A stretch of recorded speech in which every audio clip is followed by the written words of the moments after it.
Are we truly exhausted by the same old song and dance, Toronto? The relentless cycle of dazzling regular season brilliance, followed by the soul-crushing weight of playoff disappointment, all because the foundational cracks in our team remain unaddressed year after year? Just when the suffocating silence of a late July offseason threatens to lull us into a familiar stupor of recycled rumors and empty headlines, a whisper emerges from the depths of the hockey world.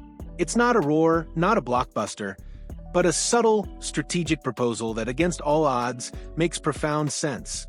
A trade idea, quietly floated by a lesser-known portal, that could be the precise, surgical strike the Toronto Maple Leafs have been searching for. Why? Because it promises to solve not one, but two of the most nagging, persistent headaches plaguing this franchise. And in the high-stakes, high-pressure world of the NHL, that kind of dual solution is rarer than a quiet night on Bay Street. The Toronto Maple Leafs are currently navigating an off-season fraught with delicate balances. Every move, every decision, carries the potential to either solidify a promising future or unravel years of careful construction. General Manager Brad Treliving, a man known for his calculated aggression, has taken on the monumental task of orchestrating a surgical overhaul, meticulously seeking a precarious balance between boldness, fiscal prudence, and a much-needed identity shift. Yet, amidst this intricate dance, two formidable obstacles loom large. The unforgiving vice grip of the salary cap, which effectively handcuffs any truly audacious maneuvers, and the increasingly complex contract situation surrounding young, talented forward Nick Robertson.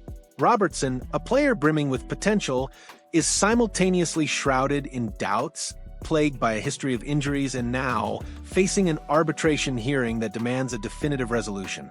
To alleviate just one of these burdens would be cause for celebration. To address both simultaneously in a single well-executed trade, that borders on strategic genius. And that precisely is the audacious proposal now gaining quiet traction. Sending Calle Jarnkrok and the rights to Nick Robertson to the San Jose Sharks in exchange for Mario Ferraro. Ferraro, a 26-year-old left-handed defenseman, is still very much in the prime of his career, yet he finds himself in a franchise unequivocally committed to a long, arduous rebuild. For Toronto, this isn't just a player acquisition. It's a breath of fresh air, a surge of clarity, and a genuine opportunity to transmute long-standing weaknesses into undeniable strengths. It's not the kind of trade that ignites a firestorm on social media, but it's precisely the kind of quiet, functional, and strategically brilliant move that championship-caliber teams make. The kind that slips under the radar on Twitter, only to explode in impact when the playoff crucible truly begins. Let's begin with the cornerstone of this potential deal, Mario Ferraro. At 26, he is a defenseman who has for too long endured the bitter realities of playing for a struggling franchise. Despite consistently performing at a high level, he has become more than just a player. He is a symbol of resilience, an alternate captain for the Sharks, and a testament to unwavering commitment. Ferraro is the quintessential effort player. The kind who doesn't dominate the score sheet, but leaves an indelible mark through sheer will, attitude, and an unyielding approach to every single shift. He throws himself in front of shots as if his life depends on it, competes with the ferocity of a man playing his last game, and embodies a physical, intense, and most crucially reliable presence on the ice. In Toronto, where the playoffs have become a recurring nightmare of defensive lapses and emotional fragility, a player of Ferraro's caliber and character makes an immeasurable difference. His current contract, a completely manageable $3.25 million cap hit through 2026, fits perfectly within the Leafs' tight financial constraints, especially when weighed against the consistent defensive reliability he brings. However, to welcome Ferraro into the fold, Toronto must first create the necessary cap space. This is where Calle Jarnkrok enters the equation. At 32, Jarnkrok has been one of the most versatile and useful players on the Leafs roster. He can seamlessly slot into any line, is a reliable penalty killer, boasts a high hockey IQ, finishes plays decently, and consistently demonstrates responsible play in all three zones. Coaches universally adore having a Jarnkrok on their team. Yet, perhaps even more, they covet the cap space and flexibility he represents.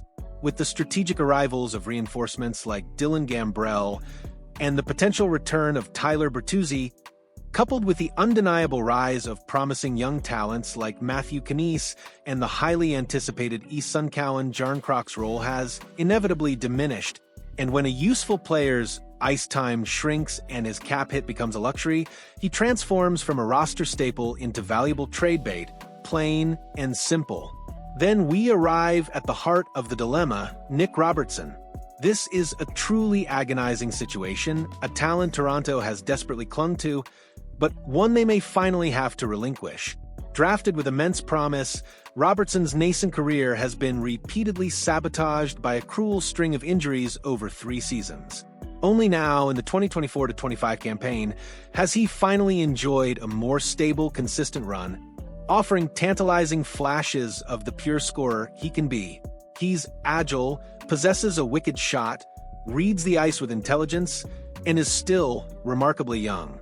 But he stands precariously on the brink of arbitration, forcing Toronto into an unenviable decision: either re-sign him to a value that might not align with their tight budget, or risk losing him for nothing in the near future. Including him in this trade effectively transfers this complex problem to San Jose, a team blessed with ample cap space, an abundance of time, and the patience to offer Robertson a fresh start. A new jersey, a new city, and a genuine opportunity to reignite his career without the suffocating weight of expectation that has burdened him in Toronto. In San Jose, he could truly, finally blossom into the 30-goal scorer many once envisioned. But let's pause for a moment and consider the Sharks' perspective. Why would San Jose willingly part with a player as valuable as Ferraro? The answer, upon closer inspection, is deceptively simple. He may no longer be as central to their long-term plans as he once was. The Sharks have been aggressively reshaping their defensive core this offseason, adding 3 new defensemen.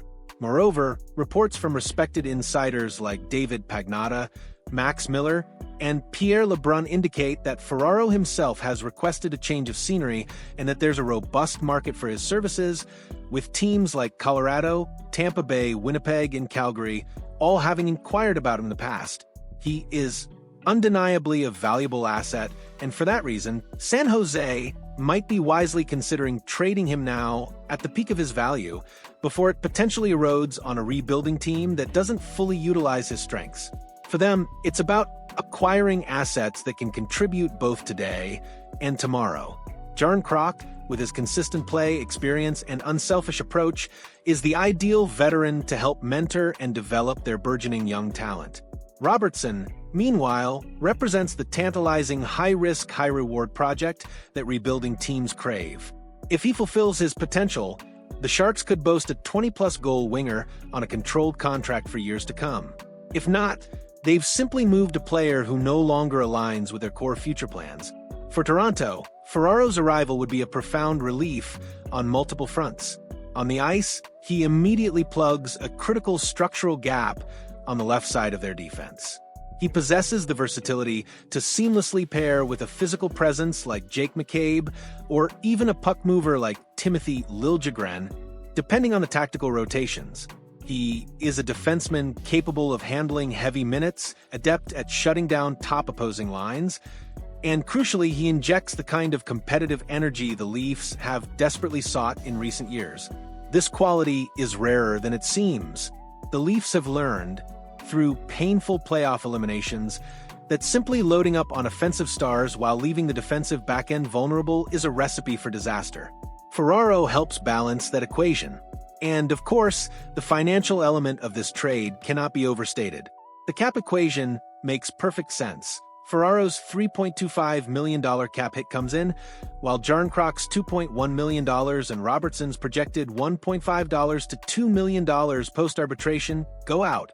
It's almost a direct swap of values, but one that grants Toronto far more future control and, most importantly, predictability.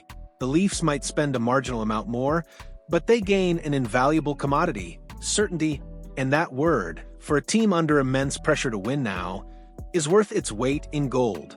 Beyond the cold, hard numbers, there's the human factor.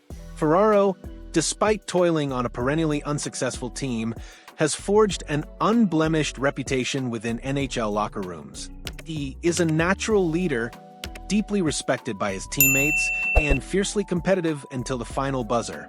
In Toronto, this type of presence could be the perfect antidote to years of silent playoff frustrations. Players like Ferraro don't light up the power play, but they hold the line when the game descends into a gritty, ugly battle.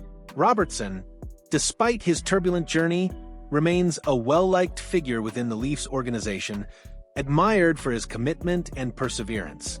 Letting him go wouldn't be easy, but sometimes the kindest thing you can do for a player is to release them from a situation where they cannot thrive. Timing also heavily favors this move. Robertson's arbitration hearing is slated for August 3rd. Time is unequivocally against Toronto. Any definitive decision regarding his future must be made before then, or the team risks being forced into accepting a contract that simply does not align with their meticulously crafted plans. In other words, the time for action is now, and this proposal, while still an idea, could very well be the most realistic and impactful alternative available in terms of immediate roster impact. The trade would have immediate tangible consequences. Calle and Calle would gain valuable minutes, the defense would become undeniably more solid, and most crucially, the team would begin the season closer to the balanced, resilient identity it needs to face down the brutal gauntlet of playoff series. Toronto has already witnessed firsthand the consequences of betting solely on offensive talent. It's time to right the ship. Ferraro might not be a superstar, but he is precisely the kind of reinforcement championship teams acquire when they realize talent alone cannot solve every problem. In the medium term, this trade could signal the very first step in a new cycle for the Leafs, a cycle that prioritizes consistency, a clear identity, defensive fortitude, and perhaps, finally, grants the burgeoning young talents the space they need to step up and shine. For the Sharks, it could represent a new narrative, granting Nick Robertson the starring role he never truly had in Toronto, a fresh start, far from the suffocating pressure, where he can finally develop his game without carrying the burden of saving an entire franchise. Of course, all of this hinges on seamless execution. The proposal must be handled with precision, transparency with the players involved is paramount, negotiations must be conducted with shrewd common sense, and above all, a clear strategic vision must guide the process. But if Brad Treliving perceives the profound potential in this move as a pragmatic, decisive answer to very real, very pressing problems, he might be on the verge of making one of the most discreet, yet ultimately impactful decisions of his tenure. So, Leafs Nation, now that you possess every detail, every angle, every strategic nuance of this compelling proposal, tell me, would you make this trade? Would you willingly part with Calle, Jarnkrok, and the tantalizing, yet frustrating, potential of Nick Robertson for the proven, reliable, and playoff-ready presence of Mario Ferraro? Or would you cling to the young forward for another year, risking missing his valuation window entirely? Do you genuinely believe Ferraro is the exact type of player who can fundamentally alter this team's defensive posture and playoff fortunes? Or do you think the Leafs should continue to aim higher, even if it means waiting for a perfect formula that never seems to materialize? Comment below, because this is the kind of trade that only time will truly judge, but the debate, my friends, has already begun. And if you devoured this long, detailed analysis, if you felt the strategic gears turning, please hit that like button, subscribe to the channel, and ring that notification bell. Because more hot Leafs rumors, more deep dives into these quiet but decisive trades are coming your way, and you absolutely will not want to miss them. See you next time, and as always, go Leafs go.